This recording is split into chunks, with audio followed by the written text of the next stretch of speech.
Dasar kita dalam memilih jawaban yang benar dari 4 kemungkinan jawaban yang ada di sini didasarkan pada apa yang dimaksudkan oleh orang kedua. Berdasarkan kalimat yang diungkapkan oleh orang kedua, maka jawabannya adalah ini.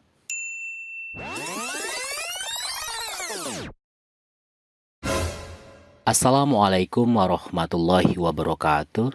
Dear smart learners, welcome back to Bilik Bahasa, an appropriate place to learn languages. Slide ini merupakan lanjutan dari pembahasan sebelumnya seputar gambaran umum listening comprehension pada TOEFL. Dan pada slide ini nanti kita akan berkenalan lebih dekat dengan salah satu bagian yang ada pada listening comprehension, yaitu Part A. Berikut ini adalah skrip dari rekaman pada Part A. Disebut rekaman karena pada ujian TOEFL, skrip ini tidak diberikan seperti ini, melainkan hanya diperdengarkan kepada seluruh peserta. Sekarang coba kita perhatikan slide ini. Ini adalah skrip untuk soal 1, 2, dan soal 3. Jika kita perhatikan, di sini ada man, woman, dan narator. Man artinya bahwa skrip ini diucapkan oleh laki-laki seperti ini. Would you like to go to the movies with Lois and me on Friday? Woman artinya bahwa skrip ini diucapkan oleh perempuan. Rekamannya kira-kira begini. I wish I could, but I'm having dinner at my brother's. Sedangkan narator berisikan sebuah pertanyaan terkait dengan pembicaraan dari dua orang ini, yaitu man dan woman. Namun, kita harus benar-benar memperhatikan ungkapan yang diucapkan oleh orang kedua. Dalam konteks ini adalah woman, karena semua pertanyaan yang akan ditanyakan oleh narator nantinya adalah implikasi dari kalimat ini. Kira-kira pertanyaannya begini. What will the woman do on Friday? Artinya adalah apa yang akan dilakukan oleh perempuan ini pada hari Jumat. 4 kemungkinan jawabannya ada di buku yang diberikan kepada peserta sebelum ujian berlangsung. Tugas kita sebagai peserta adalah menentukan jawaban yang benar dari 4 kemungkinan yang ada. Apakah ini, atau yang ini? Berdasarkan kalimat yang diungkapkan oleh orang kedua, maka jawabannya adalah ini. Contoh selanjutnya, coba kita dengarkan rekaman ini. Need a hand with those boxes? See? Ini adalah suara laki-laki. Laki-laki ini bertanya kepada seseorang, dan seseorang tersebut menjawab. That's okay, I can manage. They're empty. Dari rekaman yang terakhir, tentunya smart learners bisa paham bahwa yang ditanya di sini adalah perempuan, berdasarkan suara yang kita dengar tentunya.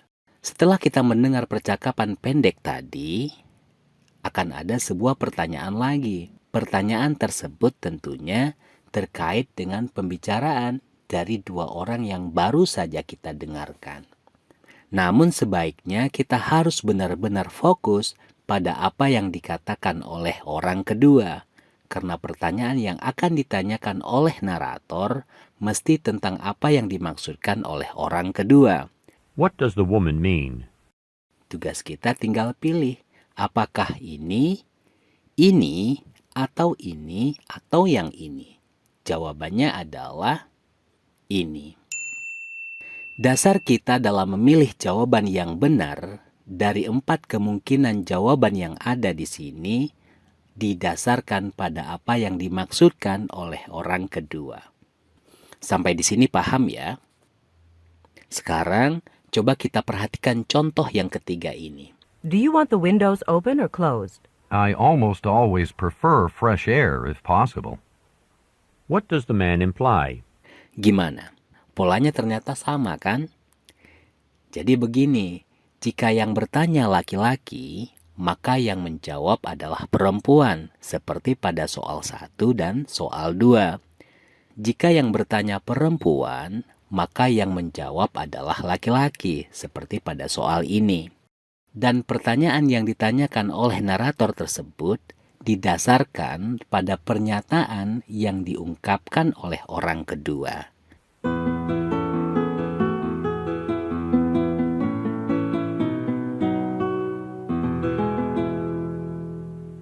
Pola yang baru saja kita pahami ini sama saja dengan soal-soal yang ada pada part A, yaitu soal yang pertama hingga soal yang ke-30. Bahkan, jika kita perhatikan di sini, pertanyaan yang ditanyakan oleh narator hampir sama di banyak soal. Di sini, narator menggunakan pertanyaan, "What does the woman mean?"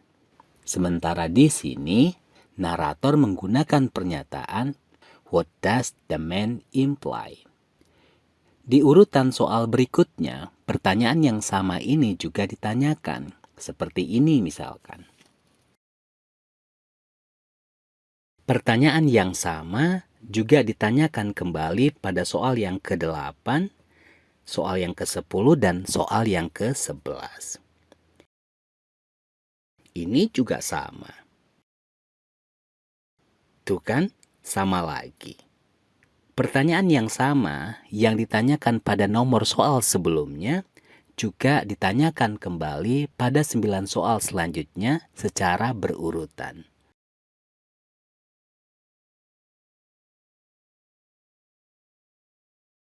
So, kalau kita sudah memahami polanya dan terus berlatih, maka listening comprehension ini tentunya akan lebih mudah kita pahami.